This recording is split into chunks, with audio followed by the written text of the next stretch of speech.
Là. Bonjour. Alors, on va commencer dès maintenant. Déjà que je me suis fait rappeler à l'ordre, j'ai été perdu dans la salle. Ravi de commencer cette journée grand public avec vous tous. Alors, c'est un grand plaisir pour moi que de dialoguer avec la marraine et le parrain de cette édition 2023 du Soliway, Frédéric Bedos, à ma droite, et Olivier Van de Castel, à ma gauche. Donc bonjour à tous les deux, merci de votre présence, depuis hier d'ailleurs, et surtout des enseignements et des réflexions que vous allez évidemment nous apporter durant ce moment de dialogue. À propos de la notion d'engagement. À vrai dire, ça veut dire quoi s'engager? L'engagement, ça peut être un petit peu comme le changement, et ça les politiques le savent bien.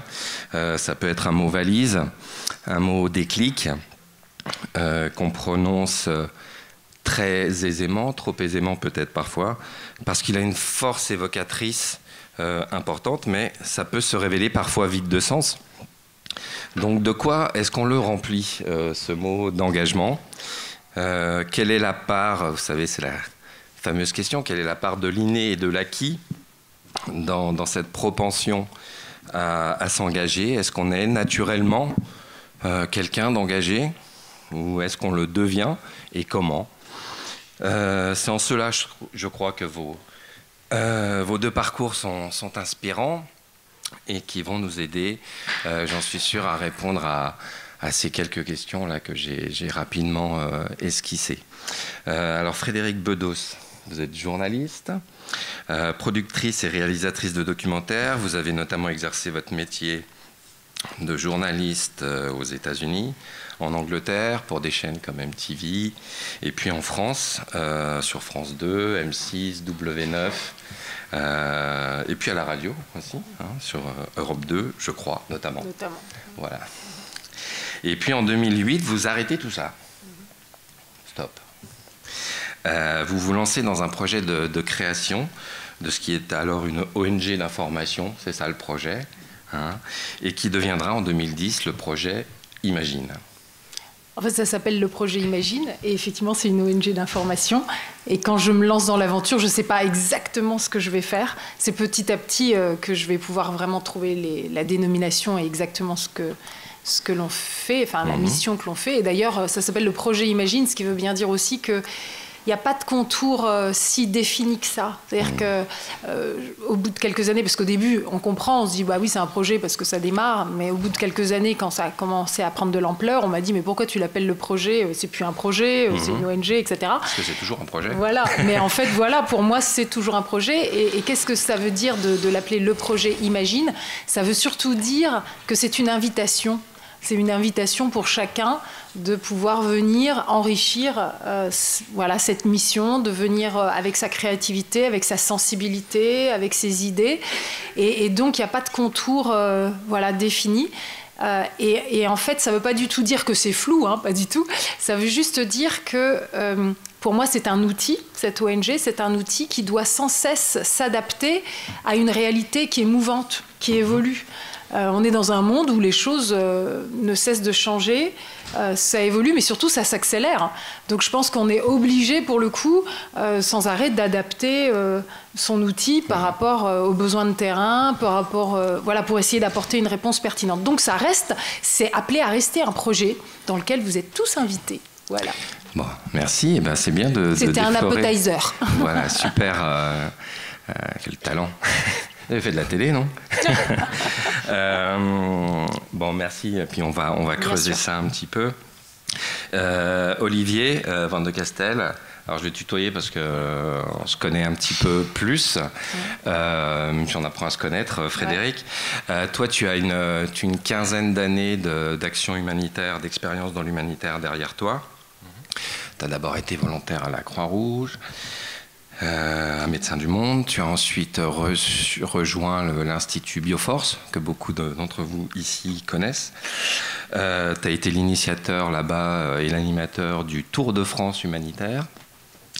4 tu as vite créé des liens avec Soliway, d'ailleurs. Et puis après Bioforce, tu t'es engagé auprès d'ONG, comme Médecins du Monde encore, dans la branche belge, dans la branche française, avec d'autres ONG aussi scandinaves, comme NRC, Norwegian Refugee Council, ou Relief International en Afghanistan. Tu as été aussi au Mali, au Niger, et puis en Iran. Donc tu travailleras durant 6 années en Iran, et c'est là aussi que tu vas vivre une terrible épreuve, puisque le 24 février 2022, c'est-à-dire le jour même où la Russie envahissait l'Ukraine, eh bien toi, tu étais arrêté de manière totalement arbitraire à Téhéran, et tu passeras 455 jours en détention avant d'être libéré le 26 mai 2023. Voilà, bon, c'est dire si je te l'ai déjà dit, on te l'a tous dit ici, c'est dire si ça nous fait plaisir de te voir ici aujourd'hui à Soliway. C'est aussi une des c'est une des premières occasions pour toi de retrouver cette communauté humanitaire à laquelle tu appartiens. Cette expérience douloureuse de la captivité, elle est encore proche.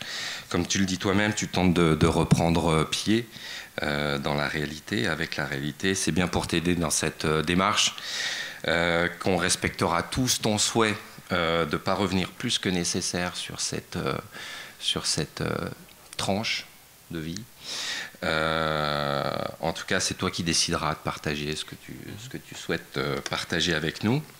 En plus, et c'est ça que je trouve formidable, c'est que tu as d'autres choses à partager avec nous, notamment un nouveau projet qui te tient à cœur, dont tu as commencé à donner des éléments depuis hier. Voilà, la preuve qu'une telle épreuve est bien loin d'avoir entamé ton militantisme et ton engagement, puisque c'est le thème. Voilà, alors moi je voulais commencer par une première question à tous les deux, puis chacune des questions finalement elles seront destinées à vous deux. Et la première, elle pourrait être aussi destinée à vous tous dans la salle, qui êtes interrogés par la problématique de l'engagement, qui avez peut-être des projets d'engagement. Et peut-être moi aussi, hein, elle peut m'être destinée, c'est quel est le premier événement qui, dans votre vie, à tous les deux, Frédéric, Olivier, a instillé ce goût de l'engagement. Ça peut être un fait d'actualité, ça peut être une rencontre, un livre, un documentaire, comme vous en faites, Frédéric, une expérience personnelle. Qu'est-ce qui, à un moment donné, a fait germer la graine de l'engagement dans chacune de vos vies, de nos vies à tous. On va commencer par Frédéric, qui en a commencé tout à l'heure. Ok. Alors moi, en fait, ça vient vraiment de l'histoire de ma famille, ça vient de mon enfance. Donc ça vous va si je vous raconte un petit peu d'où je viens? Parce que ça peut paraître décalé, mais en réalité, je pense que justement nos histoires d'engagement, elles sont souvent quand même le fruit de l'ensemble de ce qui nous compose, et notamment aussi notre vie personnelle, voire intime, et peut-être familiale. En tout cas, moi, c'est mon cas. Il se trouve que moi, j'ai été élevée dans une famille un petit peu particulière, dans le nord de la France, dans la banlieue lilloise, hein, Lille, Roubaix, Tourcoing, pour ceux qui connaissent. Olivier doit connaître à peu près, en tant que Belge, c'est pas bien loin. Et en fait, j'ai eu la chance donc d'être accueillie, d'être sauvée par un couple incroyable. Des gens tout simples, pas de fortune personnelle, pas de grands réseaux, pas de grandes études, etc. Des gens vraiment tout simples, mais qui ont un cœur immense, qui fait qu'ils ne se sont pas contentés de me sauver moi. Dans ma famille, on était une vingtaine d'enfants adoptés du monde entier. et que des enfants considérés comme étant inadoptables, ceux dont personne ne veut en gros. Et pourquoi est-ce qu'on peut les considérer comme étant inadoptables? Donc, déjà, mettre le label inadoptable sur le front d'un enfant, vous imaginez la violence du truc quand même, quand on y pense. Ça dit tout quand même de notre société, hein, qui parle de grandes valeurs et tout, mais dans les faits quand même, ça peut être très cruel et assez violent. En gros, pour tous ceux qui ne correspondent pas aux cases, qui ne correspondent pas au code attendu, ça va être très compliqué, hein, en règle générale, et même des tout petits, quoi. Et donc ces enfants considérés comme inadoptables, en gros, il y a 3 raisons principales. Des enfants qui sont déjà trop âgés, parce que les couples cherchent en priorité à adopter des tout jeunes enfants et même plutôt des bébés. Des enfants qui ont déjà eu des parcours de vie très chaotiques et qui viennent sans doute pour la plupart de terrains où justement les ONG qui sont présentes ici eh bien, sont présentes justement auprès de ce type de population. Donc des enfants qui viennent de pays dans lesquels il y a des grandes difficultés et qui, quand ils arrivent, bien parfois arrivent déjà très traumatisés avec des parcours de vie très chaotiques qui laissent des traces très profondes. Et on sait aujourd'hui avec toutes les grandes études, notamment avec Boris Cyrulnik, etc., à quel point les 1000 premiers jours sont déterminants et peuvent laisser des blessures pratiquement irréparables. Et donc, rares sont les couples qui osent prendre le risque d'accueillir, d'adopter un enfant qui souffre donc déjà de traumatisme, parce que c'est vrai que l'adoption, c'est déjà pas quelque chose de simple. Alors, voilà, ça rajoute de la difficulté. Et puis, ça pouvait être aussi des enfants qui sont atteints d'handicaps très lourds, trop lourds. Et la réalité, c'est que c'était en règle générale un petit peu de tout ça à la fois. Et donc, chaque fois que mes parents croisaient le chemin d'un enfant qui était dans cette situation inextricable, ils avaient le cœur brisé et ils se disaient « on ne peut pas le laisser de côté, on le prend ». Et c'est comme ça que peu à peu, la famille s'est agrandie. Ce qui veut dire que mes parents adoptifs sont un peu fous, mais pas au point de l'avoir totalement prévu. Ça s'est fait au fil de l'eau. Et donc, c'est vrai que quand on a...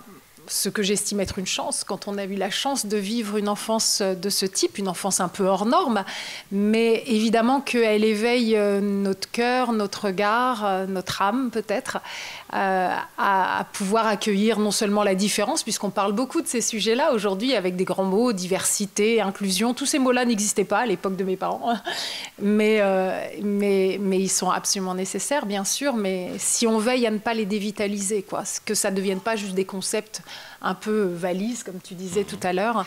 Voilà, garder vraiment cette chair vivante, palpitante, qui va faire qu'on est capable de faire famille. Et donc, c'est vrai qu'on s'est retrouvés avec un concentré du monde sous un même toit, un monde de souffrance. Et il a fallu, malgré tout ce qui nous séparait, apprendre à aller les uns vers les autres, apprendre à nous connaître entre frères et sœurs, pour apprendre à nous aimer. Et ainsi seulement pouvoir faire famille. Et donc aujourd'hui, quand je me suis lancée donc, dans l'aventure du projet Imagine, c'est forte de tout cela. C'est à un moment où on est rattrapé par son histoire personnelle. Je pense que dans la vie, on a des moments où on a des rendez-vous avec soi-même. Et il y en a plusieurs, hein, souvent. Et ce sont des moments qui peuvent être déterminants. Et donc, c'est des moments où il faut être très attentif, vraiment se mettre à l'écoute de la petite voix intérieure qui est notre boussole. Et qu'il est si difficile, de plus en plus difficile d'entendre, parce que c'est une voix fluette comme ça, et c'est de plus en plus difficile de l'entendre parce qu'on est pris dans un brouhaha permanent, un brouhaha médiatique, etc. Et je ne sais pas ce que vous en pensez, mais dans ce fameux brouhaha, il y a tout pour nous divertir. Et ce qu'on appelle aujourd'hui le divertissement, je commence à me demander si ce n'est pas de la diversion. C'est-à-dire, justement, ça nous empêche donc d'écouter cette petite voix. Or, c'est cette voix-là qui nous permet d'embrasser un chemin d'humanité. Si on est dépourvu de cela, eh bien, je crois effectivement qu'on est capable du pire. Donc voilà un petit peu d'où viennent les racines de ce qui m'anime. Et après, c'est vrai que sur la notion d'engagement, je pense que c'est souvent à posteriori seulement qu'on peut se dire ah oui, j'ai eu un chemin d'engagement en fait sur le coup on décrète pas que c'est de l'engagement, tout ça, c'est juste à un moment on suit son cœur ou on suit son intuition et puis yallah quoi, c'est parti et on verra bien ce qui se passe. Super, merci beaucoup Frédéric pour essayer de revenir à la genèse d'une certaine manière de cet engagement, et je trouve ça très intéressant cette remarque sur l'engagement. Finalement parfois c'est a posteriori qu'on se rend compte qu'on a été engagé un petit peu comme on peut être courageux dans des situations de la vie de tous les jours. Et puis en fait, c'est après coup qu'on se rend dit j'ai quand même pris un risque, j'ai été courageux. J'aurais peut-être pas dû d'ailleurs, mais bon, bref. Faut pas toujours trop réfléchir en fait. Olivier, toi de ton côté, comment la graine de l'engagement sur ta dernière remarque. Comment la graine de l'engagement, elle a germé? Alors, il y a des choses qui résonnent par rapport à ce que Frédéric a partagé avec nous. Donc, d'un côté, je pense que pour moi, en tout cas, ça a été des traits de caractère. Voilà, j'ai toujours été très curieux, trop curieux sans doute, parfois, pour les gens qui doivent me suivre. Mais voilà, je pense que, en tout cas, la curiosité, ça a toujours été très, très proche de moi. Et puis, il y a eu en effet une expérience aussi... voilà, d'enfance, où là aussi, j'avais pas du tout intellectualisé ça comme étant quelque chose qui déclencherait un souhait de m'engager, mais qui, a posteriori, très clairement, a été, je pense pour moi en tout cas, une expérience, une première confrontation, on va dire, à la différence et parfois à l'injustice. Donc, comme mon nom peut l'indiquer, je viens de Belgique. J'imagine que vous savez qu'en Belgique, il y a différentes communautés linguistiques. Et donc, voilà, mon nom est parfois un peu étrange pour les communautés linguistiques belges parce que mon prénom est très francophone et mon nom de famille est très néerlandophone. En effet, en tout cas, je me souviens très bien d'avoir ressenti l'injustice en rentrant à l'école parce que mes parents avaient ce souhait de me faire apprendre les deux langues et donc de me faire étudier dans les deux communautés du pays. Et donc quand j'étais donc en Wallonie, dans la partie francophone, on m'appelait parfois le sale flamand, de par le fait que j'avais des difficultés avec l'écrit en français, de par le fait que j'avais des références aussi parfois qui étaient plus flamandes. Et par la suite, mes parents m'ont mis en internat du côté néerlandophone. Et là, c'était rebelote, j'étais le sale wallon. Et donc c'était très étrange, vu qu'on parle d'un pays qui est quand même pas plus grand qu'une région française. Mais cette confrontation avec des communautés qui, au final, devraient se connaître davantage, mais qui, malheureusement, se connaissent de moins en moins. Mais d'avoir, je pense, expérimenté, voilà, jeune, cette difficulté, enfin ce fait de tout le temps renvoyer à être la minorité d'un plus grand groupe. Je ne vais pas dire que ça a été traumatisant pas à ce point-là, mais en tout cas ça m'a ouvert à la différence et ça m'a donné vraiment l'envie voilà, de faire des démarches toujours et continue d'aller vers l'autre. C'est un grand mot aussi, là, mais voilà, je pense que ça a été un peu à la source pour moi de l'engagement. Et c'est ce qui a fait que par la suite, j'ai été en effet d'abord sur de l'engagement local et puis l'international. Mais ça, on y reviendra, j'imagine. Super. Alors, merci à tous les deux. Voilà. Alors, comment cette graine de l'engagement que voilà, vous avez identifié le moment, l'instant où, d'une certaine manière, elle a commencé à germer. Comment ensuite, le processus s'est mis en route. Si même a posteriori, on essaye de le décrypter, vous essayez de le décrypter. Comment vous êtes passé de ce constat, par exemple de la différence culturelle, ce constat de la difficulté de faire famille, des différences aussi, et passer de ce constat à ce qui crée une envie, éventuellement une idée de projet, et enfin à la mise en œuvre. Et là peut-être on peut reprendre avec vous, Frédéric, sur ce... Oui, alors c'est vrai que je pense que on parle vraiment de véritables aventures en fait. C'est des aventures humaines et on apprend en marchant, on n'a pas toutes les réponses. C'est pour ça que sans arrêt, il faut rester très très connecté à ce qui nous anime, quoi. Ça va être ça le moteur finalement. Moi, en fait, ce qui est aussi assez intéressant, quand je donne des conférences, notamment dans les lycées, tout ça, enfin auprès des jeunes, c'est il y a souvent une vision très idéaliste, bien sûr, et ça c'est très important de laisser vivace, enfin de rendre vivace cet idéalisme qui nous habite et qui est propre à la jeunesse, et donc il ne faut pas que ce soit juste pour les jeunes, il faut que ça continue d'être en nous, il faut qu'on reste des jeunes de cœur.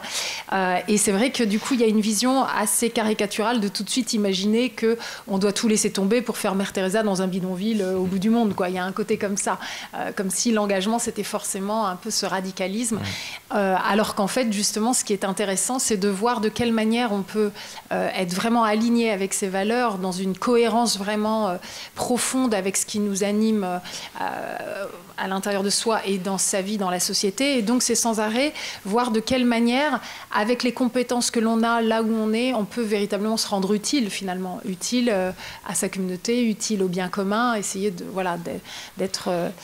Et donc moi en fait le moment où ça se passe, il se trouve que donc je suis journaliste, je suis réalisatrice, donc je suis vraiment une femme de médias. J'ai eu la chance d'être vraiment formée par les Américains, et c'est vrai que les Anglo-Saxons sont quand même parmi les meilleurs dans ce domaine. Quand je dis ils sont les meilleurs techniquement, après ils sont redoutables, pas forcément toujours dans le bon sens. La preuve en est, c'est que étant vraiment immergée à l'intérieur du système médiatique et informationnel, très vite, je me suis rendu compte, en tout cas j'ai réalisé, que la manière dont nous sommes informés est devenue de plus en plus caricaturale, de plus en plus anxiogène, c'est-à-dire que le but de l'information, alors évidemment, quand je vous parle des médias et de l'information, etc., avec cette vision assez critique, j'ai absolument conscience qu'il y a plein de médias absolument formidables, des journalistes qui font un boulot extraordinaire, c'est pas le sujet, c'est juste d'avoir conscience que dans ce que l'on appelle le média mainstream, là où il y a le plus d'audience et là où il y a le plus de budget, de finances injectées, c'est quand même là où justement le diktat, il est d'abord business. C'est-à-dire qu'en fait, moi, ce que je questionne, c'est le fait que l'information est un pilier de la démocratie. C'est parce qu'on est un citoyen bien informé qu'on devient un citoyen éclairé et qu'on va donc pouvoir se positionner par rapport aux enjeux qui nous entourent. Et donc plus on a une connaissance fine de ces différents enjeux, plus on va pouvoir bien se positionner, se lever et agir. Donc c'est hyper important. Et donc c'est parce que justement j'ai une vision très noble de ce métier et de son utilité que je me pose beaucoup de questions autour de ça. Et donc pour moi, à partir du moment où un média donc produit de l'information, quel est son but ? Si son but, c'est effectivement de servir la démocratie, de servir un débat public éclairé, constructif, qui va permettre à chacun de s'engager et donc de faire bouger les lignes pour amener un progrès humain pour tous, alors je signe dès demain. C'est bien pour ça que je me suis lancée dans ce métier. Mais si en fait le but est d'abord business, donc ça veut dire faire de l'audience à tout prix, alors là, les dés sont pipés. Parce que si vous voulez faire de l'audience à tout prix, forcément, vous allez peu à peu glisser vers du sensationnalisme, de la politique spectacle, une certaine caricature dans la manière de décrypter les enjeux, parce qu'on est des imbéciles, donc faut nous mâcher le travail, n'est-ce pas? Or, la caricature, qu'est-ce que ça crée? La caricature, ça crée la colère. La caricature, ça donne l'impression que, ah bah, donc c'était simple, donc il y a des salauds. Et donc, ça nous divise, ça polarise, ça hystérise le débat, ça clive, et on voit bien le résultat aujourd'hui. Tout ce dont je suis en train de vous parler là, moi, je me fais ce constat-là, on est entre 2006 et 2008. Donc, il y a plus de 15 ans. À l'époque, il n'y avait pas le phénomène des fake news, il n'y avait pas le phénomène du conspirationnisme, de la défiance généralisée, il n'y avait pas les réseaux sociaux qui nous enferment dans des boucles, qui nous confortent toujours dans nos idées, il n'y avait pas tout ça. Et pourtant, déjà à l'époque, je me suis dit, ça va nous emmener dans le mur. Cette manière d'hystériser le débat, de polariser, va nous emmener dans le mur. Ça va devenir une menace pour la démocratie, et mieux que ça, une menace pour l'idée même de la démocratie. Et donc, évidemment, quand je pose ce regard, et quand je parle des États-Unis, c'est aussi avec le système Murdoch, etc., qui a fait des émules un peu partout dans le monde, et on connaît le succès d'audience que ça amène. Mais on voit aussi à quel point les sociétés sont déchirées. Quand on voit les États-Unis, dans les familles elles-mêmes, les gens ne peuvent plus se parler politique ou ils s'écharpent. Donc, si vous voulez, les conséquences, elles sont bien réelles, bien concrètes. Donc, moi, à l'époque, je vois ça et je me dis, en fait, ce n'est pas possible. Et donc, moi, en tant que journaliste, je me pose des questions. par rapport à mon métier. Je me dis, il faut que je revisite mon métier et que je vois comment m'assurer que je ne vais pas me laisser embarquer dans ce marasme et que je vais veiller à pouvoir continuer de faire ce métier de manière constructive et utile pour le bien commun. Donc c'est là où vraiment il y a ce déclic. Donc ça veut dire aussi un déclic de réaction, de révolte vis-à-vis d'un système qui me semble vraiment totalement délétère, quoi, et mortifère, en fait. Parce qu'en fait, au bout du compte, c'est quand même ça qui se passe. Donc voilà, c'est d'abord une réaction. Et c'est à ce moment-là où, quand je me pose ces questions d'ordre professionnel, voilà, sur mon métier de journaliste, eh bien, à ce moment-là, toutes les valeurs de mon enfance, dont je vous ai un tout petit peu évoqué rapidement de quoi il en retourne, tout ça est venu me percuter. Donc, ce qui veut dire que cette ONG que j'ai créée, c'est le puzzle de ma vie, finalement. C'est-à-dire, ça m'a permis de mettre les compétences professionnelles que j'avais acquises au fil du temps au service des valeurs humanistes qui m'ont sauvée dans mon enfance. C'est marrant, hein. Et donc j'ai fait finalement comme ça. Voilà, il y a eu quelque chose qui est rentré dans mon cœur, dans ma tête, et qui est devenu tellement... Alors que c'était encore un peu flou, pas évident de savoir à quoi allait pouvoir ressembler cette ONG, quel allait être vraiment son modus operandi, ses objectifs. C'était pas très clair. Mais par contre, petit à petit, voilà, il y avait quelque chose d'un mélange comme ça, avec différents ingrédients qui étaient en moi, et ça devenait tellement fort qu'en fait... je n'avais plus d'autre choix que de me lancer dans cette aventure, parce que si je n'y allais pas, ça voulait dire renoncer à moi-même et donc finalement assister à une petite mort de moi-même, vous voyez. Donc c'est finalement ça qui a prévalu et qui a fait que j'ai pris le risque. Merci beaucoup, j'aime beaucoup la progression. On avance dans la matrice et on reprendra. Où on s'arrête, et là je voulais passer la parole à Olivier parce que en utilisant disiez, est-ce qu'on se lance tout de suite, est-ce qu'on devient Mère Teresa, et je voulais demander à Olivier, est-ce qu'on devient tout de suite Bernard Kouchner, est-ce qu'on se lance à l'international. Ma question derrière ça, c'est comment tu es arrivé dans cette action humanitaire qui est multiforme et dont pas la caricature, mais l'image d'Épinal, elle est cet humanitaire international, lointain, French Doctors, ouais. Absolument. Toi, comment ça se met en place tout ça? Alors déjà, je ne suis pas médecin, mais j'ai en effet travaillé longtemps pour Médecins du Monde, ce qui est toujours quelque chose de compliqué à expliquer. Pour les gens qui ne connaissent pas le secteur, qu'il y a également des gens qui sont non médicaux à Médecins du Monde ou Médecins sans frontières. Mais je rejoins donc Frédéric à nouveau sur le fait que c'est un parcours. Voilà, c'est un parcours d'expérience. Il y a des choix qui sont faits, qui peuvent peut-être a posteriori être intellectualisés davantage, mais qui au final sont, je pense, plutôt des intuitions. Moi, ça a très clairement commencé un peu dans la prolongation de ce que j'expliquais, c'est-à-dire cette envie d'aller vers l'autre m'a toujours porté, et ça je dois sans doute faire un travail de psychothérapie à un moment donné là-dessus, mais vers les marges, enfin ce que j'explique être les marges, c'est-à-dire des populations qui sont en marge du mainstream. J'ai toujours eu cet intérêt. Je ne l'explique pas encore tout à fait. Mais donc ça a commencé au local, où quand j'étais encore donc étudiant, j'ai souhaité m'engager auprès de la Croix-Rouge. Donc c'était en Croix-Rouge de Belgique, mais c'est pareil qu'en France. Donc c'était sur des actions vraiment très locales, de travail auprès des sans-domicile. Pour moi, ça a toujours été des rencontres très importantes, à la fois avec les intervenants, avec d'autres intervenants qui partageaient les mêmes motivations, valeurs, mais aussi et surtout de comprendre les parcours de vie, voilà, de personnes. Et où là, encore une fois, je pense que la question du bien-être mental, de la santé mentale est vraiment fondamentale, et on doit se rendre compte que certaines histoires de vie compliquées peuvent arriver à tout le monde. C'est en fonction de la manière dont on rebondit, des ressorts internes qu'on peut développer, entraîner, etc. Mais donc ça m'a toujours vraiment intéressé. donc ça a commencé avec la Croix-Rouge de Belgique. Ensuite, durant mes études donc universitaires, j'ai souhaité continuer en fait un engagement plus proche de l'université où j'étais. Je pense que vous avez des initiatives similaires en France. En Belgique, on a ce qu'on appelle des quotas projets, qui sont des logements en fait qui appartiennent à l'université, qui sont mis à disposition de projets collectifs. Et le deal, c'est en fait le logement est moins cher, mais un collectif doit proposer un projet. En règle générale, ce sont des projets sociaux.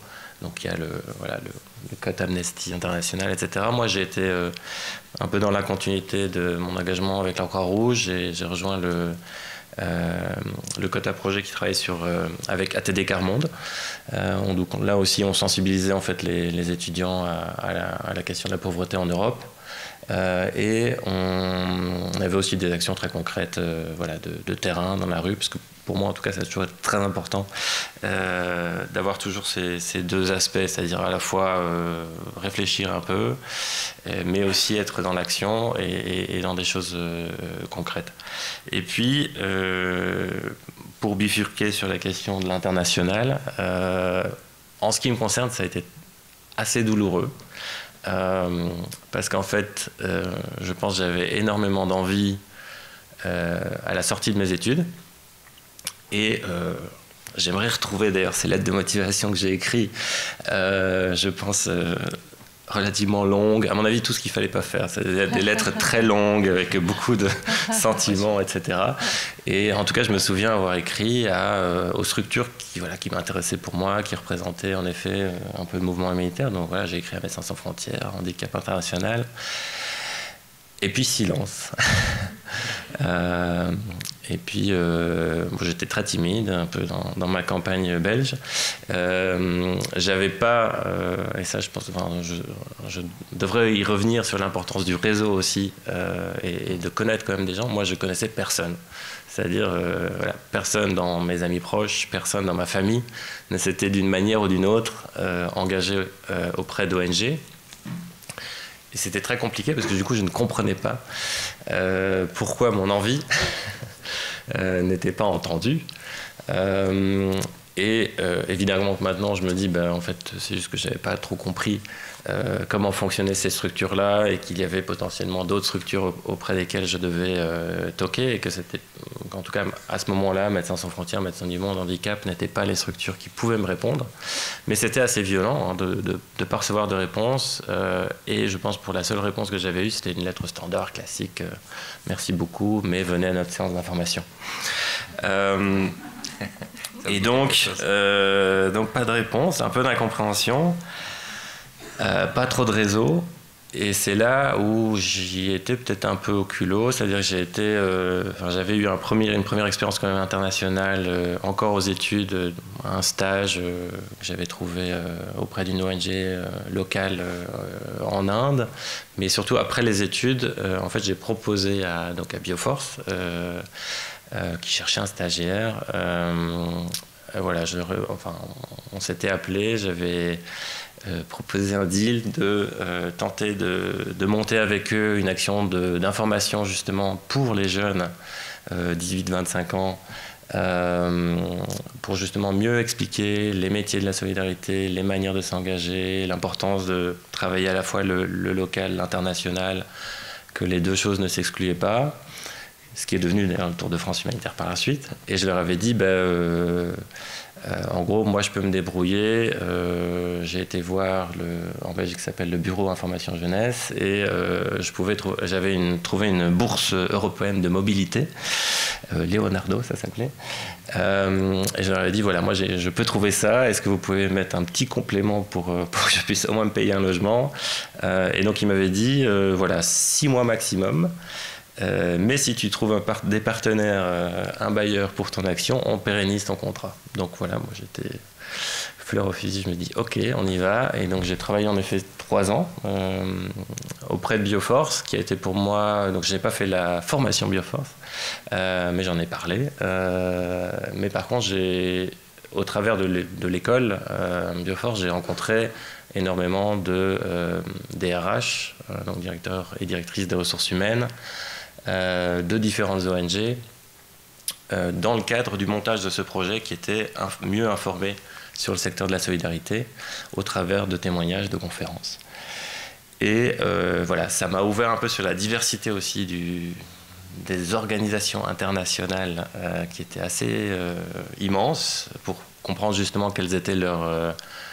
je ne vais pas utiliser le terme idéologie, mais leurs aspirations, leurs valeurs, qui sont quand même très différentes. Donc ça, je vous encourage vraiment en tout cas à bien creuser non seulement les sites internet, ça c'est une première source, mais aussi d'essayer en effet de contacter des gens pour avoir du vécu de terrain. Je pense que les gens en règle générale sont plutôt preneurs de donner un feedback aux personnes qui veulent s'engager et mieux comprendre la structure. Et ça c'est très précieux, vraiment, parce que ça permet de bien s'aiguiller, en tout cas moi ça m'a aidé, pour bien m'aiguiller vers le type de structure que j'appellerais maintenant famille, que j'ai trouvé.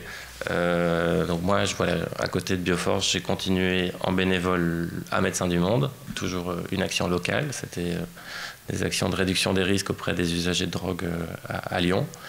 Des populations SDF également, du travail de prévention sida, hépatite. Et puis voilà, j'ai rencontré des gens, j'ai bien matché, on va dire, avec Médecins du Monde, mais ça aurait pu matcher avec quelques autres structures, mais c'est vrai que ça a bien fonctionné, j'ai rencontré quelques personnes qui m'ont inspiré, et puis en fait voilà, après 3 ans à Bioforce, où j'ai bossé avec des gens super, j'ai souhaité faire le pas vers l'international, et donc là, de manière très naturelle, c'est Médecins du Monde qui m'a proposé un premier poste, et donc c'est comme ça que je suis parti sur l'international. Super, donc on va reprendre tout à l'heure l'international qui va t'emmener en Afghanistan. Ouais. Alors je reviens vers Frédéric, puisque tout à l'heure on était sur ce moment de synthèse, et de prise de conscience et de synthèse entre... oui, cette prise de conscience sur ce bruit médiatique du milieu dans lequel vous évoluiez, et puis la synthèse que ça pouvait faire avec l'enfance, avec tout ce bagage heureux et aussi douloureux que vous aviez. Voilà, donc là on reprend. On reprend le récit, ça va, vous tenez le coup? Moi je trouve ça fascinant. Ah oui. C'est chronique... Chronique de 2 destinées. Voilà, exactement. Alors effectivement, je suis prise aux tripes par cette envie d'embrasser une nouvelle aventure qui va correspondre beaucoup plus à ce qui m'habite, ce qui veut dire amener de la cohérence dans sa vie. Et je pense que ça, c'est aussi une aspiration que l'on constate de plus en plus autour de nous, et notamment aussi dans la jeune génération. Il y a vraiment une aspiration à unifier nos vies. Pour qu'elles aient un sens, il faut bien qu'il y ait cette cohérence, quoi. Et je pense qu'on se sent souvent un peu éparpillé entre plein de choses, et que ça crée une espèce de chaos intérieur. Et donc ça, c'est compliqué. Il se trouve qu'il y a quelques jours... Edgar Morin, qui était interrogé par rapport au marasme dans lequel notre monde en ce moment est en train de basculer, et donc c'est vraiment lui qui parle depuis plusieurs années d'un monde qui est en polycrise, parce qu'effectivement on a toutes ces crises qui se combinent les unes avec les autres.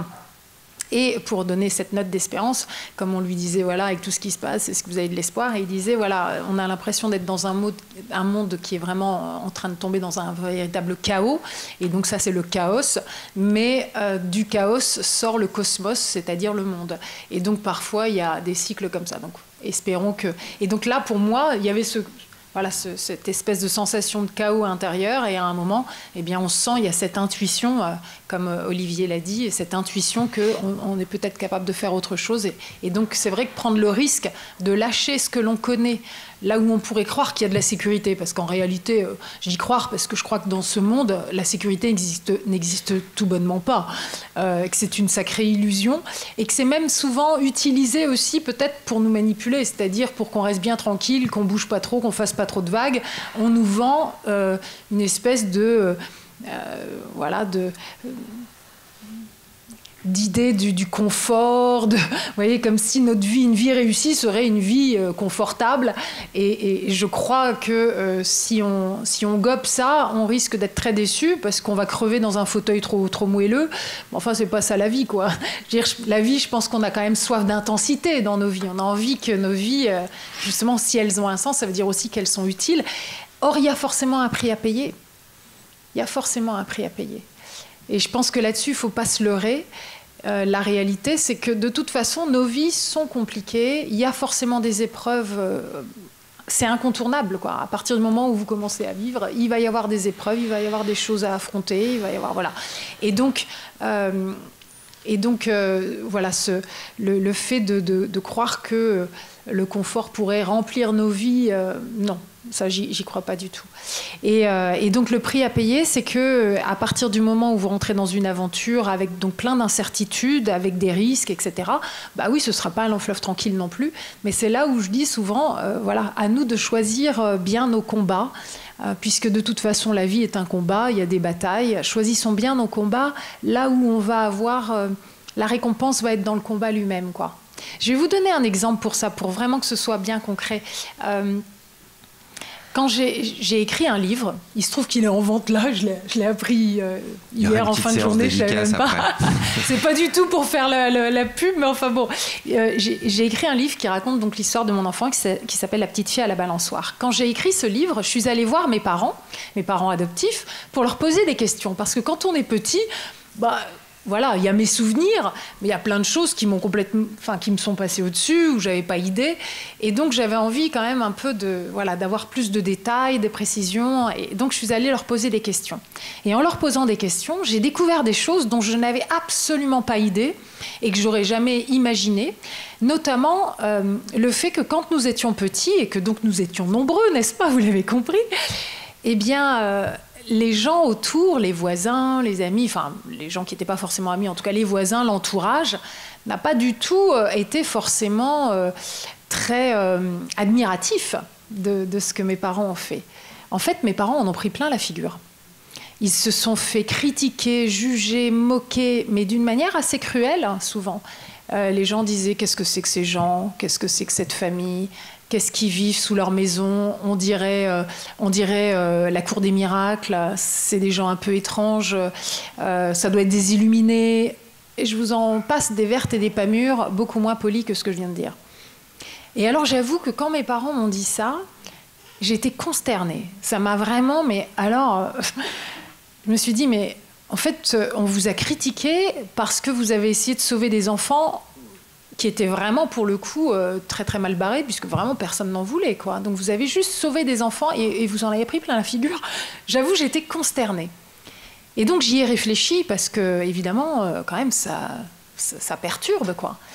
Et j'y ai réfléchi, et je vous livre ma conclusion. Elle vaut ce qu'elle vaut, hein, mais en tout cas, je me suis dit, mais finalement, je crois que, quelle que soit l'aventure que vous allez vouloir embrasser, dès lors que vous allez repousser les limites, que vous allez mettre la barre plus haute, que vous allez montrer qu'autre chose est possible, et donc que vous allez bousculer finalement l'ordre établi, la manière habituelle qu'on a d'appréhender les choses, ne vous attendez pas à ce qu'on vous tresse des couronnes de laurier, même si c'est pour la bonne cause. Vous allez déranger, vous allez bousculer. Et beaucoup de gens vont le prendre comme si c'était une critique vis-à-vis de leur propre façon de vivre. Alors qu'en fait, juste c'est votre choix à vous et vous ne vous mêlez pas des autres. Mais en fait, certains, en effet miroir, vont le prendre comme une critique et du coup, vont par ricochet vous attaquer. Donc c'est pas rien. Ça veut dire que oui, il y a toujours un prix à payer dans les engagements que l'on prend. C'est un positionnement. Et donc, vous n'allez pas faire que des émules. Et c'est là où je me dis, mes parents, quand ils ont fait ça, mes parents sont des gens très discrets. Comme je vous l'ai dit, c'est des gens très simples, pas de grandes études, etc. C'est des gens très discrets. Et là, pour le coup, c'est sûr qu'une fois qu'on a commencé à être un nombre un petit peu hors norme, on passait pas inaperçu. En plus, dans une petite ville de province, à une époque où l'adoption internationale, c'était pas du tout quelque chose d'usuel. À l'époque, quand on adoptait un enfant qui nous ressemble. Donc si on était un couple de blancs comme mes parents, eh ben, on adoptait des enfants de type caucasien, comme on dit, des pays de l'Est ou quoi, mais en tout cas, et ça restait un secret de famille. Et peut-être parfois l'enfance c'est qu'une fois adulte, à force de faire des crises pour savoir la vérité, que finalement on lui disait tu es un enfant adopté. Vous voyez, bah là c'était assez clair, hein. On était de toutes les couleurs, c'était assez clair. Et donc si vous voulez, ça voulait dire qu'ils passaient pas inaperçus et donc ils attirent le regard, ils attirent l'attention, alors que déjà c'est pas du tout leur trip, quoi. Mes parents c'était pas du tout ça. Et en plus ils se prennent les tombereaux de critiques. Ce qui veut dire que pour nous sauver, pour nous aimer, ils ont payé le prix fort. Et je n'avais pas idée. Parce que le prix fort, moi, je croyais que c'était déjà simplement nous supporter et quand même réussir à nous élever, c'était quand même pas rien. Mais non, fallait en plus avoir ce regard extérieur.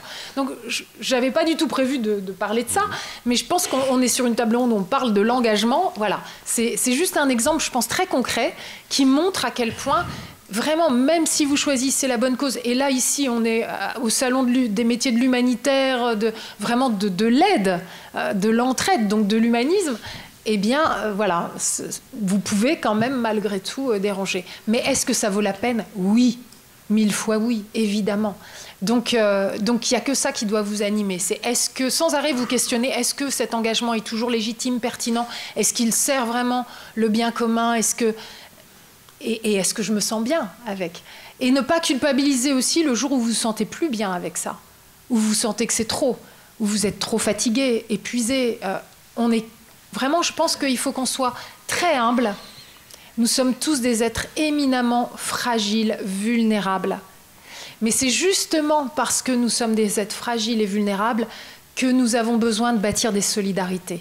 Et c'est ça qui est extraordinaire. C'est-à-dire que dans un monde... où encore une fois le business paraît voilà, tout codifié finalement, eh bien la vulnérabilité, la fragilité, c'est vu comme un défaut, comme une faiblesse, parce qu'on est dans un monde de compétitivité et de performance. Alors que je pense véritablement que c'est notre grande chance, notre vulnérabilité, et que ce n'est pas une faiblesse, c'est la chance de pouvoir embrasser un chemin de solidarité. C'est là où réside la seule véritable force, c'est celle de la solidarité. Donc il faut qu'on soit très humble et en même temps qu'on soit très déterminé, parce qu'il y a du job, hein, ça c'est sûr, il y a de quoi faire. Donc vous voyez, c'est sans arrêt dans une ligne de crête comme ça qu'on peut peut-être réussir à faire un beau chemin d'engagement. Super. Merci Frédéric. Oui, je trouve que c'est une belle réflexion que d'avoir l'idée que l'insécurité, la vulnérabilité puissent être des forces dans un parcours d'engagement et j'allais dire même de vie, tout simplement. En fait, c'est pas la peine d'être engagé pour intégrer cela. Et alors vous disiez justement que vos parents étaient moqués lorsque la ribambelle d'enfance se promenait. Toi, on t'a laissé tout à l'heure sur t'allais t'engager à l'international. Qu'est-ce que ça a provoqué quoi comme réaction notamment? Alors d'abord, tu vas nous expliquer comment finalement tu as passé le pas de l'international, comment tu t'es retrouvé en Afghanistan. Mais qu'est-ce que ça a aussi provoqué, j'imagine, de l'inquiétude peut-être, de l'admiration, et comment on navigue entre ces choses-là? Vaste débat. Alors, merci à Frédéric pour les paroles précédentes qui étaient très chouettes et bien choisies. Alors, les réactions, je pense au début, en tout cas dans mon cercle proche, on va dire ma famille, étaient ça va lui passer. C'est-à-dire, on va le laisser partir une fois, il sera à un moment donné calmé et ça passera. Et puis je pense que moi, en tout cas, j'ai toujours eu le souci d'essayer de rentrer quand même assez fréquemment auprès des miens, c'est-à-dire mon cercle d'amis et ma famille.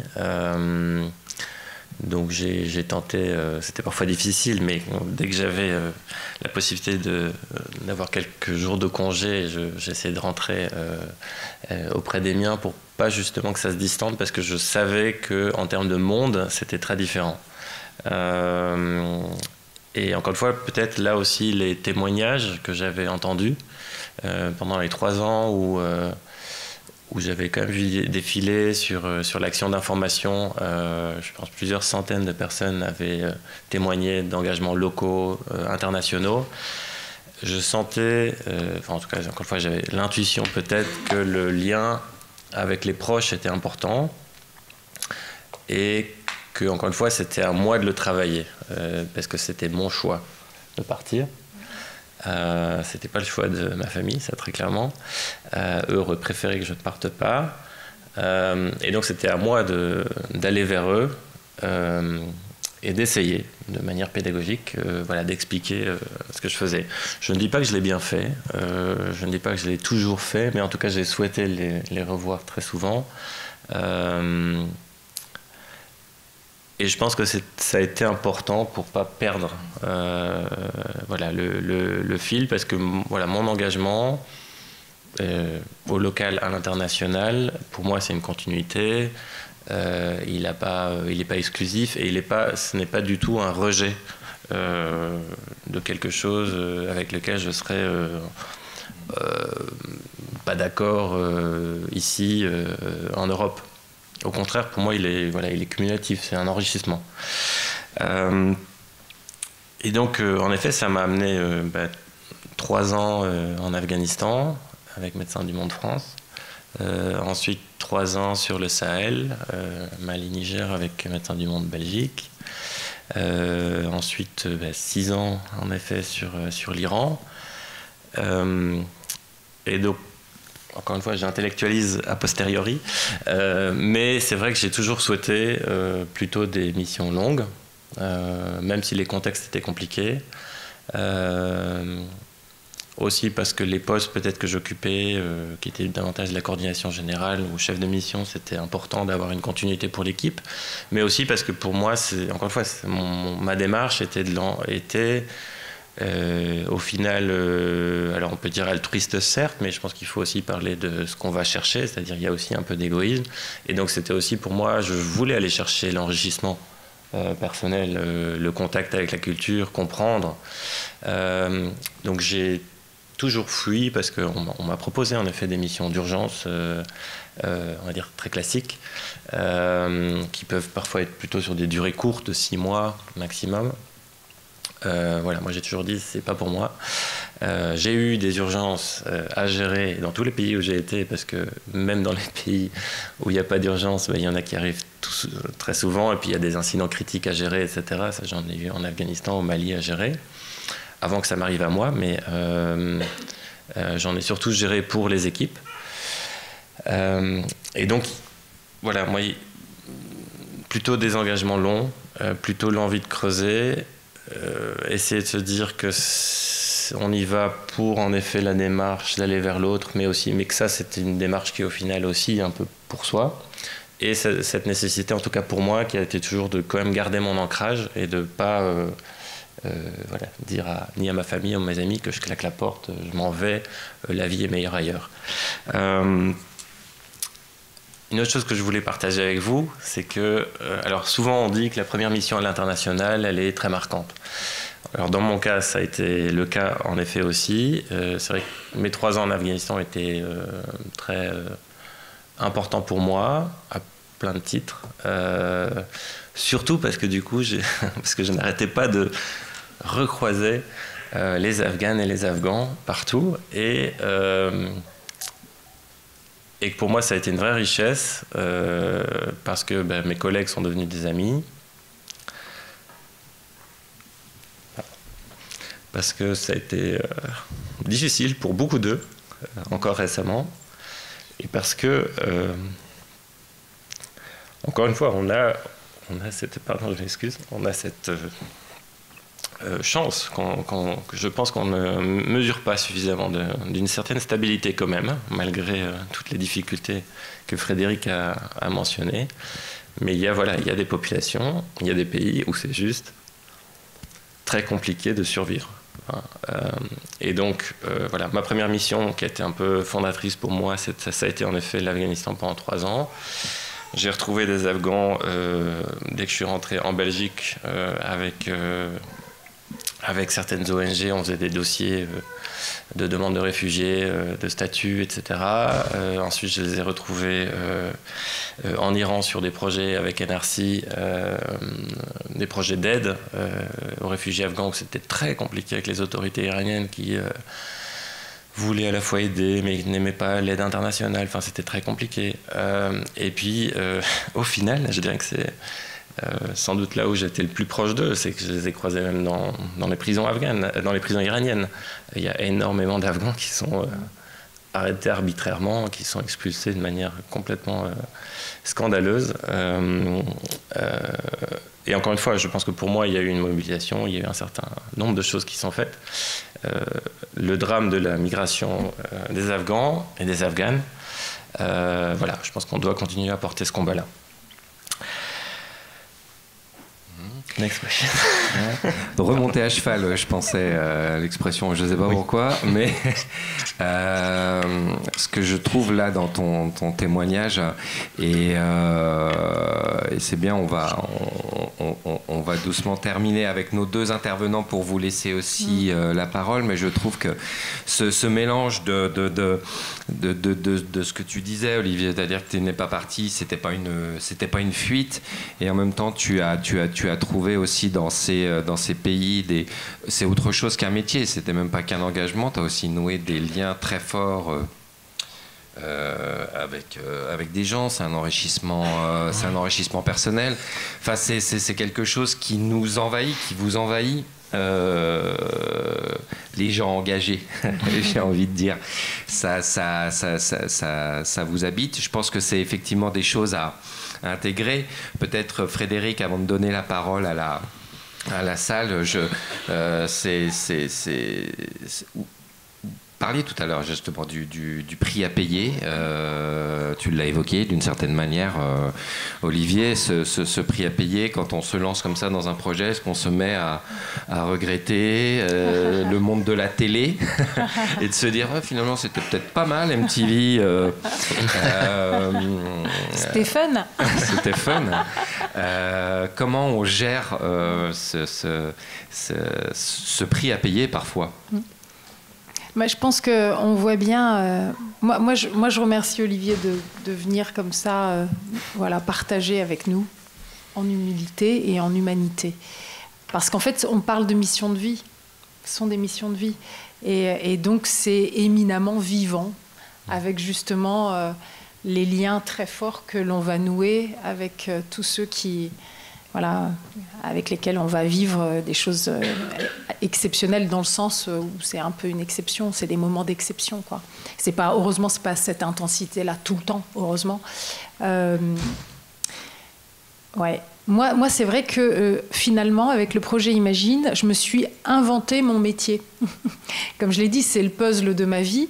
Et donc, cette ONG, je l'ai créée de toutes pièces, from scratch, comme on dit en anglais, c'est-à-dire en partant de rien. Hein, quand je me lance dans l'aventure, je quitte donc le monde des médias traditionnels du jour au lendemain. Et j'ai juste ce cœur qui bat pour créer cette ONG, dont, encore une fois, je n'ai pas tous les contours, toutes les réponses, etc. Et surtout, j'ai pas d'argent, j'ai pas d'équipe, j'ai pas de matos. Mais je sens que c'est ça qu'il faut que je fasse. Donc c'est vrai que, voilà, ça veut dire qu'il faut quand même que ce soit tellement vivace en vous que vous avez vraiment pas le choix et vous y allez le mort aux dents, quoi. Et donc de là, ce qui est intéressant, c'est qu'avec le projet Imagine, c'est donc une ONG d'information. Et rien que cette dénomination-là montre bien que... il y a un côté hybride. C'est-à-dire qu'information, donc moi je suis une femme de médias, donc on va utiliser, le pari de cette ONG, c'est d'utiliser la puissance de frappe des médias pour diffuser à grande échelle, non pas des messages de peur, de haine, de rejet, mais justement des messages d'espérance, une information constructive, nuancée, complexe, mais pas élitiste, qui reste tout à fait accessible à tous. C'est ça notre boulot, c'est de réussir à rendre accessible, intelligible des choses qui sont complexes. C'est un narratif qu'il faut réussir à mettre en place. Et c'est ça la beauté de ce métier. Et donc faire en sorte de rendre accessible ce décryptage des grands enjeux du monde donc de façon constructive et qui est capable de réveiller l'espérance qui nous habite. Parce que si on n'y croit plus, comment ça va être possible de se lever de son fauteuil et d'agir ? Donc il faut justement alimenter, nourrir cette dose d'espérance qui nous anime, pas en mode bisounours, machin, mais justement avec des données très solides, justement sur lesquelles on a beaucoup bossé, mais en réveillant aussi, en jouant aussi de tout l'aspect émotionnel, et dans le bon sens du terme. C'est-à-dire qu'en fait, je pense que la manière dont nous sommes informés, on nous vend que forcément, la seule information valable, c'est celle qui est objective, neutre, etc. Mais ça n'existe pas. Soit c'est fait par de l'intelligence artificielle et des robots, et il y a de plus en plus d'articles qui sont écrits par des robots, hein, sachez-le. Soit c'est fait par des êtres humains, des journalistes qui sont humains. Et s'ils sont humains, ils ne sont pas neutres et objectifs, ce n'est pas vrai.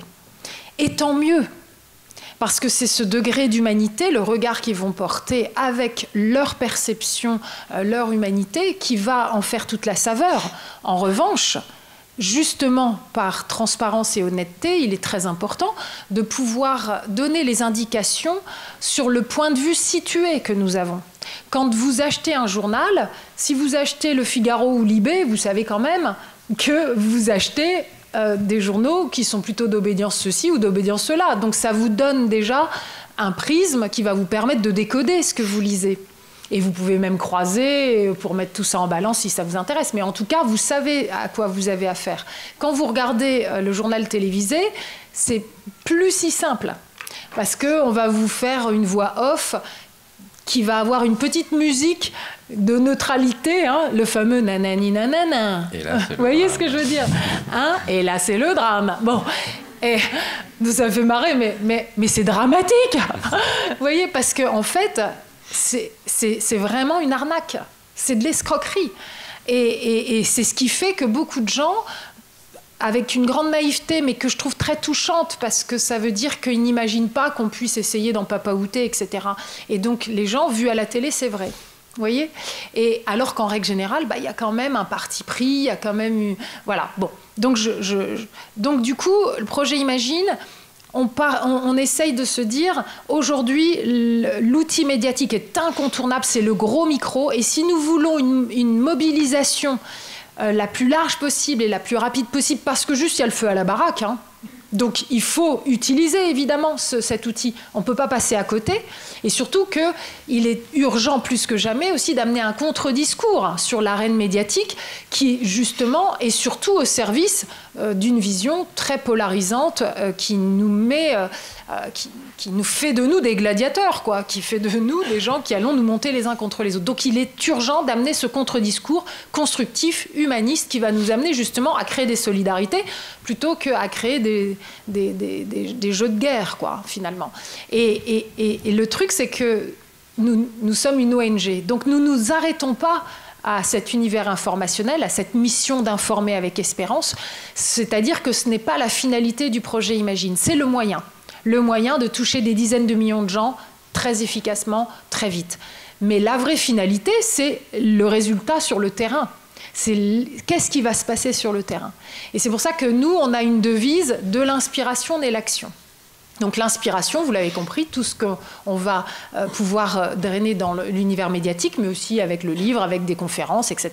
Tout ce qui va nous permettre donc de faire passer ces messages. Mais ensuite, qu'est-ce que ça génère ? Puisque si j'ai réussi à raviver l'espérance et à donner l'envie d'agir, donner l'envie de se lever de son fauteuil, c'est pas le moment de s'arrêter là au milieu du gué. Parce que pour la plupart, ça va très vite retomber comme un soufflet. On ne sait pas comment faire, par où commencer. C'est pas si simple. Et c'est là où on va passer au pôle action, où donc notre équipe conceptualise différents programmes d'accompagnement vers l'action, qui nous permettent d'aller à la rencontre des citoyens sur le terrain, que ce soit dans les écoles, les universités, les secteurs sensibles de la société. Aujourd'hui, on a même un programme pour les entreprises, pour accompagner les collaborateurs dans les entreprises qui, eux aussi, cherchent du sens, etc. Et donc, ça veut dire que notre mission, eh bien, c'est d'agir sur l'atmosphère de la société, faire en sorte donc de transformer cette atmosphère anxiogène en atmosphère beaucoup plus solidaire et pleine d'espérance, avec et faire en sorte de faire émerger une culture de l'engagement, une culture de la solidarité, une culture de la paix. Ce qui veut dire une culture de l'altérité. Et donc j'insiste sur ce mot culture parce que si on veut véritablement faire émerger une culture, il faut labourer.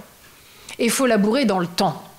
Et donc ça veut dire que je ne crois pas à toutes ces initiatives qui se font d'un coup de cuillère à peau, c'est-à-dire hop, on fait un beau film et ça y est, vous allez complètement changer de regard, de comportement et tout, ce n'est pas vrai.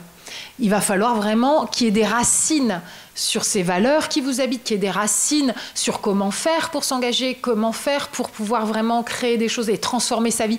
Et donc ça, c'est dans le temps, c'est dans la durée. Et c'est merveilleux d'aller labourer ce terrain-là. Franchement, c'est le plus beau des terrains. Et c'est là où on va avoir la fameuse graine. Donc vraiment, avec le projet Imagine, c'est pour ça que c'est une ONG, puisque effectivement, la finalité, elle est bel et bien sur une transformation de terrain. Et je pense qu'aujourd'hui, vous voyez, quand je vous ai dit au tout début, ma première prise de parole, je vous ai dit que j'ai commencé à me poser toutes ces questions entre 2006 et 2008, et c'est en juin 2008 donc, que je fais la bascule, que je quitte les médias traditionnels pour créer l'ONG. Clairement, à l'époque, tout le monde me regarde avec des yeux ronds en disant « qu'est-ce qu'elle nous raconte, celle-là » Aujourd'hui, malheureusement, tout est venu confirmer notre intuition. Parce que pour le coup, je pense que maintenant, tout ça nous saute aux yeux, cette nécessité-là. Et donc, il va falloir encore plus mettre les bouchées doubles. Mais la réalité, c'est est-ce que oui ou non, on va mettre les moyens pour? Parce que moi, ce que je vois, c'est que c'était le pot de fer contre le pot de terre déjà à l'époque. Mais alors aujourd'hui, si on est un micro-moustique, c'est pas mal par rapport aux enjeux financiers déversés dans l'outil médiatique au service de, vous l'avez compris, quel type de valeur. Voilà. Ça fait une bonne petite heure que vous écoutez de manière attentive. J'ai l'impression vraiment passionné. Même le bébé, il écoute super bien. Ouais, même le bébé a été super gentil. Trop mignon. Il se dit, ouais, ça me parle. Moi aussi, demain, je vais m'engager, je ne le dis pas. Un futur engagé. N'hésitez pas, au contraire, à profiter de la présence de Frédéric, d'Olivier pour poser vos questions, nourrir la réflexion. Oui, ça peut être aussi un partage. Ouais. Et puis présentez-vous juste en quelques mots. Bonjour, merci. Tout ce que vous venez de là me parle au fond du cœur. Je suis au tout début de mon engagement. Je m'appelle Mamadou. Je travaille dans une entreprise industrielle depuis 25 ans et j'ai envie d'aller vers ça. Je suis au tout début de la réflexion, même si j'ai déjà eu par le passé différentes expériences. Et du coup, je me dis comment nous, en tant que professionnels, on peut contribuer à cet élan et à cette envie qui vient du cœur. Vous pouvez préciser votre question, Mamadou ? Ce que je dis, c'est qu'aujourd'hui, je suis dans une entreprise. J'ai envie d'aller vers l'engagement sur le terrain. Associatif. Que ce soit Comment ? Un engagement associatif. C'est ça, oui. À l'international, si possible. Okay. Et comment est-ce qu'on fait pour aller vers ça, en fait, en tant que professionnel ? Vaste question. C'est plus pour Olivier que Olivier, tu as envie de, je veux bien de répondre? On fait plusieurs questions. Puis, on va déjà prendre la question de Mamadou et puis n'hésitez pas, vraiment, allez-y. Ouais. Osez. Donc j'y vais. Ok. Donc merci déjà pour la question. Alors encore une fois, je ne prétends pas du tout avoir la solution, mais en tout cas quelques pistes. Donc pour moi, il y a vraiment déjà merci de faire la démarche de venir au Soliway. Je pense que vous êtes dans le bon. C'est-à-dire qu'a priori, moi je vous dirais essayer de rencontrer un maximum de personnes qui sont déjà engagées sur l'international, qui peuvent partager un peu leurs expériences de manière moins formelle que maintenant ici pour nous. Mais il y a sur les stands là-bas, alors il y a des personnes qu'on appelle de structures sièges, mais il y a aussi des personnes qui reviennent des terrains. Donc ça peut être très riche. Ensuite, il y a plusieurs portes en fait. Tout dépend un peu aussi de votre parcours, de la manière dont certaines compétences sont transposables ou pas, immédiatement ou pas, avec des compléments de formation nécessaires ou pas. Donc là, je vous renvoie, donc ça c'est le deuxième volet, vous avez à la fois des ONG actives sur le terrain, mais vous avez aussi ici des structures qui en tout cas proposent des cadres de formation, mais aussi d'orientation. Donc c'est des personnes, et notamment je pense qu'aujourd'hui d'ailleurs il y a des entretiens d'orientation durant toute la journée. C'est moi en 2008 qui ai mis ça en place à Annemasse. Et donc ça c'est super s'il reste des places, parce que ça permet d'avoir un échange individuel sur votre CV, sur base de votre parcours, sur voir qu'est-ce qui est transposable ou pas, qu'est-ce qu'il est nécessaire de faire éventuellement ou pas. Mais parler aussi aux structures. Donc il y a beaucoup d'écoles qui font à la fois des formations longues, mais aussi des formations courtes. Et parce qu'au final, ce qui est important en effet, c'est de bien comprendre les structurations des différentes ONG d'intervention. Alors, vous pouvez bien entendu aussi, comme dans la démarche de Frédéric, partir d'intuition et créer votre propre structure. Si votre démarche est davantage de rejoindre un collectif existant, là, en effet, il faut bien comprendre en effet le type de profil, le type de structure aussi qui peut être intéressé par votre parcours et vos compétences. Et en règle générale, on peut assez rapidement diagnostiquer s'il y a, on va dire, quelque chose d'additionnel, éventuellement, de transitoire qui doit être fait. Et donc là, ça ne doit pas nécessairement tout le temps passer, d'autant plus que vous avez beaucoup d'expérience professionnelle, par une formation longue. Ça peut être aussi des modules plus courts qui peuvent sensibiliser sur certains aspects que vous n'avez peut-être pas pour l'instant, mais c'est surtout important de vous projeter en effet sur des métiers, ce qu'on appelle des métiers du Mainter maintenant. Et donc là, vous avez l'occasion dans les centres de formation de vraiment de parler métiers avec votre parcours. Encore une fois, je n'ai pas le détail technique de votre CV, mais il y a des personnes ici compétentes pour parler de ça avec vous. Voilà. J'espère que ça a aidé. En tout cas, je dirais ces deux pistes-là, des témoignages de personnes déjà inscrites dans l'international, et puis se renseigner sur éventuellement les parcours et votre CV par rapport à votre souhait d'engagement. Voilà, ce serait un bon recruteur. Peut-être juste pour compléter, et c'est peut-être pas totalement aligné avec votre besoin, hein, Mamadou, mais je le dis pour un petit peu tout le monde, parce que comme vous dites, vous travaillez aussi pour une entreprise industrielle, si j'ai bien compris. C'est intéressant aussi de se dire de plus en plus d'entreprises maintenant quand même octroient des moments, ça peut être des espèces de congés sabbatiques, tout ça, pour pouvoir aller faire une autre expérience. Ça peut être vraiment bien aussi, notamment pour ceux qui sentent qu'ils ont envie, mais ils ont jamais goûté. Ça peut être bien quand même d'aller goûter, et puis après, si vraiment vous êtes piqué du virus, vous allez aller plus loin, mais au moins vous avez quand même cette sécurité, donc ça vous permet d'ouvrir l'expérience. Il y a aussi le fait que quand on a telle ou telle compétence technique, elles peuvent être très très précieuses pour telle ou telle ONG, parce qu'il y a des besoins. Je pense j'ai un de mes amis par exemple qui a créé une assoce qu'avec des plombiers. Et alors, je ne sais plus comment elle s'appelle, si c'est Plombier pour la vie ou Plombier sans frontières, je ne me souviens plus.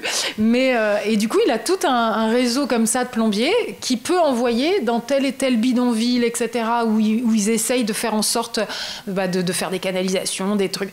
Mais c'est extraordinaire, en fait. Ça, c'est des apports pour les populations locales qui sont fabuleux. C'est des grandes expériences de vie. Et du coup, c'est vraiment des missions très, très concrètes, très particulières. Et c'est pour ça que je dis, j'aime bien l'idée qu'on ait conscience de ces compétences et qu'on les mette à profit pour le bien commun, sans forcément, encore une fois, tout laisser tomber. Voilà, eux, ils ont cette compétence-là, ils la mettent au service. C'est absolument génial. Et ça, vous imaginez, dans le monde entier, il y a des besoins. Donc voilà, c'est juste un exemple, hein. Mais pour dire, il y a peut-être plein de manières aussi de s'engager en combinant et en trouvant des rythmes qui nous conviennent, quoi. Je trouve ça chouette aussi. Alors, je crois qu'il y avait un doigt qui se levait. Il y avait déjà un... Oui. Ah, pardon. Oui. Il y a un micro déjà. Bonjour. Bonjour. Merci beaucoup pour le partage de vos témoignages à tous les deux. C'était très, très inspirant. Donc, je m'appelle Camille, j'ai 24 ans et je viens de finir mon master en action humanitaire internationale, donc parcours très généraliste. Je m'adresse particulièrement à Olivier parce que je me retrouve un peu dans la même période que lui, au tout début de sa carrière, donc la désillusion un peu face aux grandes ONG qui n'en ont rien à faire de nous. Donc on a beau envoyer des belles lettres pleines d'intentions, c'est sûr que c'est toujours difficile de trouver la porte d'entrée. Donc je m'identifie un peu là-dedans. Donc je pense que la question par rapport à ça, ça serait comment est-ce qu'on choisit son combat quand on est face à tellement d'actualités et de choses qui se passent, et est-ce qu'au final c'est vraiment nécessaire de le choisir et censé, puisque on n'est pas sûr de pouvoir y arriver. Et voilà, une très grosse question, mais est-ce qu'il est nécessaire de choisir un combat et de vraiment le suivre, ou plutôt essayer plein de choses et voir dans quoi est-ce qu'on se retrouve? Enfin, en fait, c'est comment trouver la porte d'entrée. Et... D'accord, elle est claire la question, c'est bien. Je crois qu'il y avait on va en prendre. J'ai vu qu'il y avait 2 autres doigts qui s'étaient levés. Monsieur devant. Bonjour, merci. Bonjour. Merci pour votre présentation. J'ai plusieurs questions, mais j'ai essayé de structurer un petit peu. Je vais être un peu. Vous n'avez pas écrit un livre là, quand même. Non. Alors, donc, voilà. Donc, je suis né à Lourenço Marques, si vous vous souvenez, ou pour ceux qui ne connaissent pas. Donc, Lourenço Marques, c'est aujourd'hui Maputo, la capitale de Mozambique. Et je me souviens quand j'étais petit. Je voyais beaucoup de coopérants, beaucoup de blancs qui circulaient au Mozambique, à Maputo, etc. Et je demandais à ma mère qu'est-ce que faisaient tous ces gens. Et ma mère ne m'a jamais su répondre. Donc, et la question persiste encore aujourd'hui. Je me demande qu'est-ce que ça veut dire en fait être solidaire à niveau international. Je n'ai jamais compris. Et encore aujourd'hui, après votre présentation, j'ai pas compris. La question reste là. Donc, il y a peut-être des gens qui veulent répondre. Après, j'ai eu quelques idées parmi vos exposés, etc. Et ce que j'ai pu identifier, moi, c'est que voilà, être solidaire à niveau international, c'est, trouver une excitation. Deuxièmement, trouver de l'adrénaline. Ensuite, peut-être de l'exotisme, parce qu'on part dans un terrain dont on n'a jamais été. Et c'est aussi amener un projet personnel avec un peu d'altruisme, etc., pour aider le prochain. C'est aussi enrichir notre CV pour avoir ce qu'on appelle l'expérience de terrain, que c'est une condition sine qua non quand on cherche une progression dans la carrière dans le domaine de la coopération internationale, etc. C'est très important. Si on veut devenir project manager ou project officer ou whatever, c'est très important d'avoir cette expérience de terrain. Alors, juste pour vous informer un peu, en Afrique subsaharienne, c'est très péjoratif, surtout aujourd'hui, d'entendre les mots aide, entraide, solidarité, les ONG, etc. Donc, en fait, ce qui se passe, c'est que le constat, c'est que vous faites plus de mal que de bien. Et si vous parlez avec la jeunesse, la nouvelle génération, même les gens qui ont aujourd'hui 50, 60 ans, ils sont aperçus que pendant 60 ans, 70 ans, donc rien de spécial a changé, en effet. Il y a certaines choses qui ont bougé un petit peu, mais sur le fond, la situation dans la plupart de ces pays reste comme elle était avant. Donc, après, pour finir, si on se base sur les indicateurs de performance, l'impact des projets, etc., donc l'impact est faible, donc les résultats ne sont pas encore là. D'accord.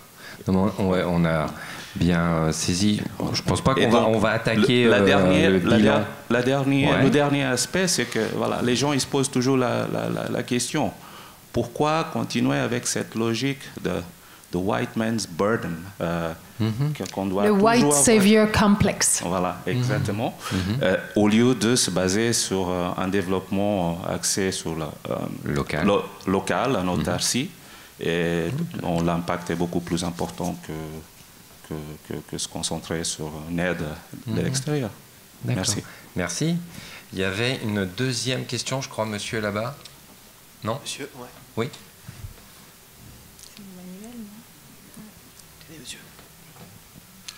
Oui, bonjour. Mon nom est Emmanuel. En fait, c'est pas tout à fait une question. Déjà, c'est immense remerciement à Frédéric et Olivier pour ces témoignages qui sont réellement vraiment bouleversants et chargés d'émotions par rapport à vos parcours. Non, je voulais juste apporter un complément à Mamadou, en fait, car je trouve que vous avez touché du doigt quelque chose d'extrêmement important, c'est le lien entre entreprise et engagement. Et je voulais simplement dire que des entreprises vertueuses existent qui mettent en place ce que l'on appelle le mécénat de compétences, qui n'est pas nécessairement en fait un engagement des salariés directement associatif, mais qui est en fait un co-engagement entre les directions d'entreprise et certains de leurs salariés, où en fait on met à disposition du temps pour des associations qui peuvent être engagées dans la solidarité internationale, mais aussi dans la solidarité nationale ou dans tout autre engagement vertueux pour le bien commun de la société, et où le système de fonctionnement est relativement simple.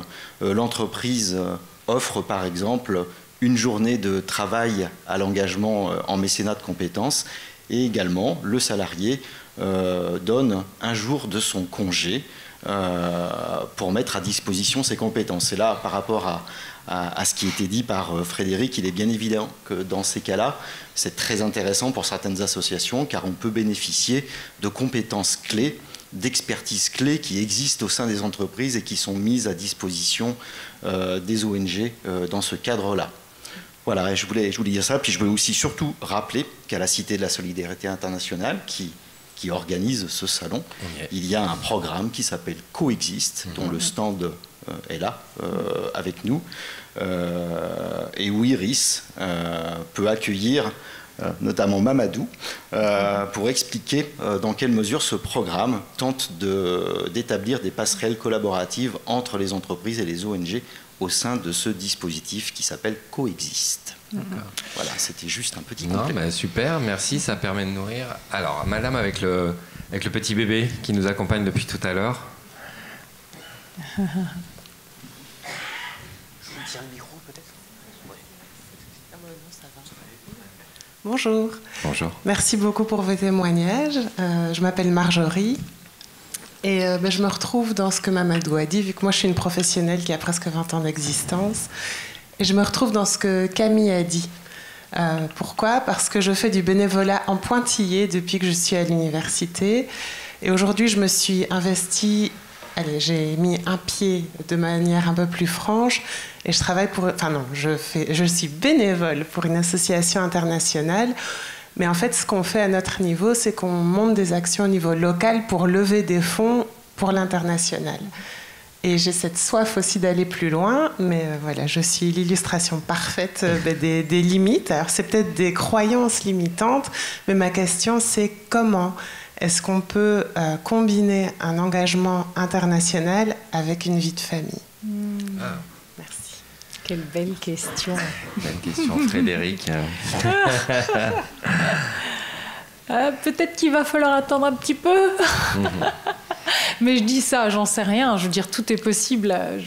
Vraiment, là, on est vraiment dans des questionnements personnels, intimes.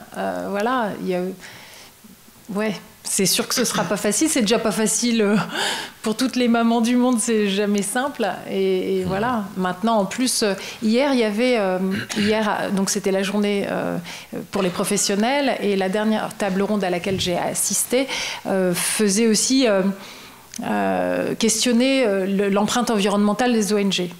Et donc, du coup, aujourd'hui, on se pose plein de questions aussi sur le fait d'envoyer des équipes au bout du monde, etc., parce qu'il y a évidemment un bilan carbone, etc. Donc, vous voyez, c'est intéressant de voir jusqu'où va l'exigence éthique, philosophique que l'on se pose, parce qu'on peut se dire, après tout, quand on voit à quel point on pollue la planète, c'est peut-être pas là où, justement, on vient amener de l'aide d'urgence, etc., qu'il faut se poser ce genre de questions, parce qu'au moins, là, on sait à quoi servent ces émissions carbone, mais en même temps, si, parce qu'il y a aussi un devoir d'exemplarité l'exemplarité. Donc en fait, on risque d'avoir de plus en plus des arbitrages pour justement ne pas envoyer au bout du monde, etc. Donc ça veut dire qu'il va falloir là aussi revisiter le monde de l'humanitaire et que ça risque d'être pas si simple. Et pas si simple aussi parce que justement ce monde de l'humanitaire, ce qui est magnifique, au-delà de l'exotisme dont je me souviens plus de votre prénom, monsieur, Lias. Enchanté. Et donc, quand vous avez parlé d'exotisme, etc., moi, je pense quand même qu'au-delà, enfin, je pense que la plupart des humanitaires, quand ils vont au bout du monde, c'est pas juste pour faire du tourisme, quoi. Donc, du coup, simplement, ce qui est intéressant, c'est que ça vient quand même aussi favoriser de l'interculturalité, de la rencontre. Si on veut nourrir ce chemin d'altérité, il faut bien qu'on apprenne à se connaître. Et c'est vrai que moi, j'ai très peur de ce qui risque d'arriver, parce qu'il n'empêche que l'urgence environnementale et climatique, elle est bien là. Donc on est toujours dans ces enjeux qui se combinent. Et c'est vrai que si on doit se contenter de se rencontrer en visio, quand je vois déjà qu'on a du mal à se comprendre et à se parler entre humains du monde, je me dis, je sais pas trop ce que ça va donner tout ça. Mais voilà, donc j'ai pas de réponse vraiment particulière à donner. Et peut-être juste, je voudrais juste revenir aussi sur le fait que effectivement vous envoyez des CV, etc. Et c'est ce que vous disiez aussi, Camille, hein, c'est Camille. Et en fait, même au niveau local, moi je vois, parce qu'avec le projet Imagine, donc on crée cette envie de s'engager justement, on est là pour ça, et je vois toutes les frustrations. C'est-à-dire que l'univers associatif, ces dernières décennies, s'est énormément professionnalisé, presque un peu américanisé, parce que pour le coup, ça a toujours été comme ça aux États-Unis, etc., enfin depuis très longtemps en tout cas, et ça veut dire que j'ai vu peu à peu... Parce que je trouve ça normal de se professionnaliser, d'essayer d'être plus efficace, aussi de vérifier que l'argent qui émane de la générosité publique très souvent soit bien utilisé. Il y a eu des escroqueries et tout qui ont beaucoup choqué l'opinion publique et c'est tout à fait légitime. Donc c'est normal qu'on mette des garde-fous, etc. Mais c'est comme toujours, moi je pense que c'est toujours une question d'équilibre. Si on pousse le bouchon trop loin, alors on déshumanise ce secteur. C'est-à-dire qu'à force d'avoir plaqué sur le secteur donc associatif, ONG, etc., qui est d'abord un secteur un peu refuge pour faire vivre nos valeurs humaines, et là où on peut vivre notre générosité, notre altruisme, eh bien, à force d'avoir plaqué des codes qui viennent de l'univers du business, eh ben, on se retrouve effectivement à devoir faire des entretiens d'embauche, même quand on veut être bénévole. Hein. Très souvent, vous avez vraiment un entretien d'embauche, etc. Voilà, et vous allez être pris. Donc, non seulement si votre profil correspond, mais aussi si vous êtes disponible dans les horaires donnés, etc. Ce qui est de moins en moins évident à faire dans nos vies très tourmentées, etc. Et donc, il y a beaucoup de frustration d'hommes et de femmes qui ont vraiment envie de s'engager, mais qui ne peuvent pas rentrer dans le moule qu'on leur impose. Et du coup, ils ont l'impression que même là, on leur ferme la porte au nez. Vous voyez ce que je veux dire? Donc, il y a vraiment des choses qui... Et c'est pour ça que je pense qu'aujourd'hui, de plus en plus, il va falloir réussir à trouver comment vivre son engagement, les valeurs qui nous habitent dans notre vie de tous les jours. Et non pas comme s'il y avait une bulle un peu à part de la vie de tous les jours dans laquelle on va... C'est un peu comme ceux qui disaient « je fais le requin toute la semaine et puis je vais à l'église le week-end et là j'essaye de... » Vous voyez?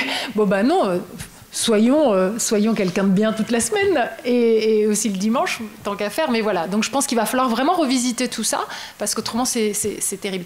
Et alors l'IS, je voulais juste réagir parce qu'effectivement ce que vous dites, ça rejoint donc le White Savior Complex, le complexe du sauveur blanc. Vous l'avez remarqué, je ne suis pas tout à fait blanche, donc je me sens pas trop visée. Mais il n'empêche, en fait, ce que vous dites rejoint beaucoup de... C'est ce que l'on observe depuis quelques années maintenant, vraiment sur les relations internationales, en fait, parce que je crois que pour le coup, c'est mon avis et je le partage, hein, ça ne veut pas dire que c'est vrai, mais en tout cas, je pense qu'il ne faut pas confondre ce que les humanitaires essaient de faire et ce que la politique fait. Et il y a vraiment, c'est pas la même chose, quoi. C'est-à-dire que je pense qu'effectivement, tout ce ressentiment, cette aigreur de la part de nombre de pays qui finalement, voilà, il y a eu un traitement totalement dissymétrique et souvent issu du colonialisme, etc. Hein, je veux dire, on a un héritage, un passé qui était loin d'être juste et dont on continue de voir les fruits aujourd'hui. Et pour le coup, je pense que même si ce n'est pas une généralité, mais je pense quand même que les humanitaires, les ONG, justement, ont essayé, tant qu'elles le pouvaient, d'équilibrer ça. Elles ont essayé de pallier à ça. Peut-être pas toutes. Je veux dire, c'est pour ça que je dis on ne peut pas faire une généralité. Évidemment qu'on trouvera des exceptions, etc. Et puis, chacun est mu par son idéologie aussi, elle est plus ou moins pertinente. Mais en tout cas, je pense quand même que ce secteur, en général, c'est vraiment là où il y a le plus de bonne volonté. Ça ne veut pas dire, encore une fois, on peut se tromper même en ayant de la bonne volonté. Mais je pense que, pour la plupart, ils ont plutôt essayé de pallier à beaucoup de déficiences des États. Et hier, il se trouve qu'il y a eu un débat, parce que c'est ça qui est beau, c'est qu'à Solihué, on se parle, on vient tous animés, je pense, de bonnes intentions, on se parle, on est franc.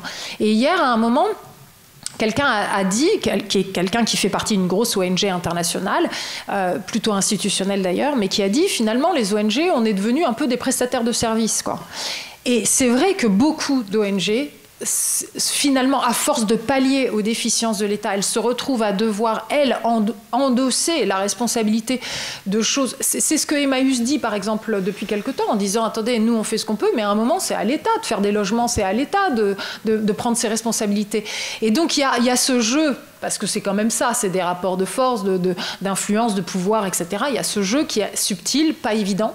Mais donc, je pense que, justement, si on veut essayer d'avancer ensemble et d'en sortir vers le haut, il faut qu'on fasse encore plus preuve de nuance. C'est complexe. Et donc, voilà, essayer de pouvoir dire, mettre sur la table les constats et les choses qui nous vont pas, où on se sent, voilà, où on sent qu'il y a des injustices, mais pas forcément le faire dans l'accusation ou des choses comme ça, parce qu'en fait, je pense qu'ici, on est vraiment là avec l'envie de se parler et de s'entraider, en fait. Mais j'ai bien compris que même ce mot-là, parfois, peut écorcher certaines oreilles, parce que ce qui est terrible, c'est l'impression que on n'est que celui vers qui on tend la main. Alors qu'en fait, non. On doit vraiment se serrer la main, c'est-à-dire il n'y a pas quelqu'un au-dessus qui est, voilà, il est assez généreux pour se pencher vers vous, et puis vous êtes le bénéficiaire. Non, ça ne doit pas être comme ça. Il n'y a pas ça. On est un seul monde et on est une seule famille humaine. Voilà. Merci Frédéric. Je crois qu'on est... Moi, je pense que tu peux réagir. Si tu veux rajouter un mot, et puis après, éventuellement, on prend une petite... on prend pas. Voilà. Il y a Laetitia qui fait non. Ouais. Que Olivier puisse vraiment réagir. De toute façon, on va pouvoir continuer. Vous allez pouvoir continuer. Ben donc très rapidement, donc pour Camille qui avait posé la question, donc juste dire en effet que, peut-être que les grandes structures sont peut-être pas forcément les premières. Et encore une fois, pour en avoir rejoint par moment. Et pas dans une optique de carrière, mais en effet, il y a... les grandes structures ne sont pas forcément celles qui vont prendre les personnes qui sortent des études immédiatement. Et donc, moi, je pense qu'il faut voir ça comme une étape, justement, de test par rapport à tes motivations. Parce qu'en effet, et justement, encore une fois, ici, il y a des structures qui proposent d'autres types d'engagement ou qui sont peut-être moins connus du grand public, mais qui peuvent également être intéressés de fournir des manières de s'engager, qui peuvent être des marchepieds dans ton parcours d'engagement, si tu souhaites justement le confirmer. Donc il faut vraiment élargir un peu la recherche. Mais en tout cas ici, encore une fois, tu es, je pense, très bien tombé par rapport à ça. Alors, Ilia, je voulais juste te dire, déjà, merci pour les questions, parce que moi, j'aime beaucoup ce type de questions. Et ça te surprendra peut-être, mais je suis à 95% potentiellement sur la même ligne que toi. Après, pour moi, c'est important quand même de dire que, en effet, il ne faut pas tout mélanger, c'est-à-dire... les ONG, encore une fois, il y a peut-être un peu de tout dans le secteur des ONG, mais si on prend même au sens large le secteur des ONG, il ne faut en effet pas le confondre avec la politique internationale et la géopolitique internationale. Il ne faut peut-être pas aussi l'associer au système des Nations Unies systématiquement dans l'ensemble des contextes. En tout cas, encore une fois, en ce qui me concerne et en ce qui concerne les structures avec lesquelles j'ai travaillé, je peux juste te dire que ces débats-là, on les a depuis des années. Que par contre, je pense qu'il n'y a aucune ONG humanitaire qui est contre les élections Et la voix du peuple, au contraire, on est tous pro-démocratie, ça je peux te le dire à 100%. Et donc on souhaite qu'il y ait des gouvernements élus qui prennent leurs responsabilités et les structures de soutien ou d'appui viennent en complément de cela. Mais donc ça c'est important. Le souhait des ONG, en tout cas Médecins du Monde, je pense Boris on pourra en parler aussi, et on travaille un petit peu beaucoup à Médecins du Monde aussi. Alors c'est dans le cœur de Médecins du Monde de travailler avec les autorités locales. Voilà. Et ces débats-là, on les a depuis, en tout cas depuis que je connais Médecins du Monde. Te dire aussi que les 98% des personnes qui travaillent pour Médecins du Monde sur les terrains sont des équipes nationales qui travaillent maintenant de plus en plus. Un de mes anciens collègues afghans de Kaboul travaille maintenant au siège de Médecins du Monde à Paris. Toutes ces personnes, et c'est pas du tout un cas isolé, au contraire. Donc en effet, on en voit de moins en moins. Enfin, si réellement la problématique c'est la question de la couleur de peau, mais j'espère que c'est pas ça. En effet, il y a de moins en moins de blancs qui sont envoyés sur les terrains, donc voilà. Mais justement, pour moi, c'est ça un peu la question, c'est qu'il faut les communautés et les ONG locales sont les premières répondantes. Et il y a un énorme souhait de s'engager davantage. Ce sont essentiellement les nationaux sur le terrain qui font le taf.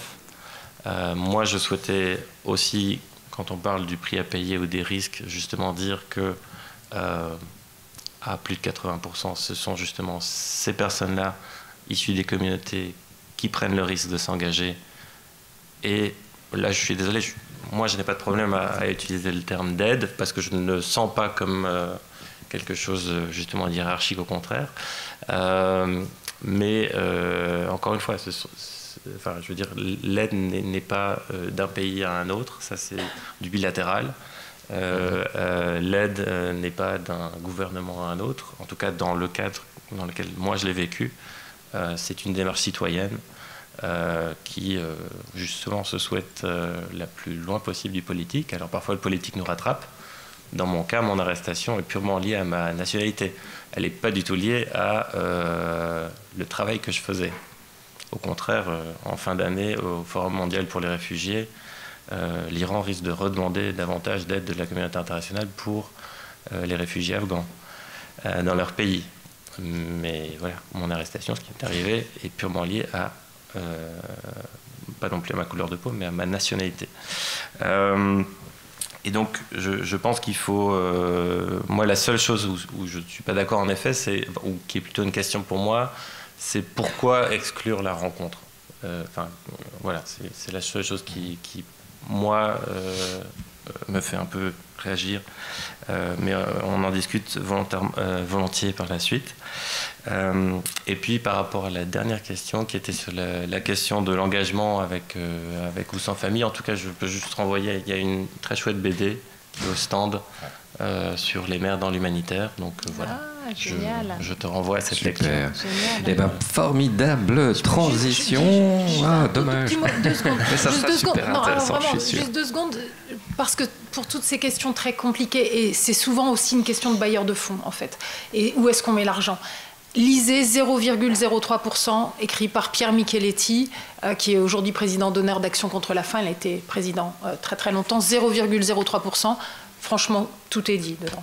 Super, et ben voilà, on a fini sur les livres et ça vous envoie, parce que le livre de Pierre Micheletti, le livre de Frédéric Bedos, la BD dont tu viens de parler, tout ça c'est sur le stand. C'est pas pour vendre, c'est juste pour avoir de l'information, du débat, continuer à échanger, parce que les discussions ça s'arrête pas aux tables rondes. Voilà, merci de votre attention et puis on se retrouve dans les couloirs. Merci beaucoup à tous les deux.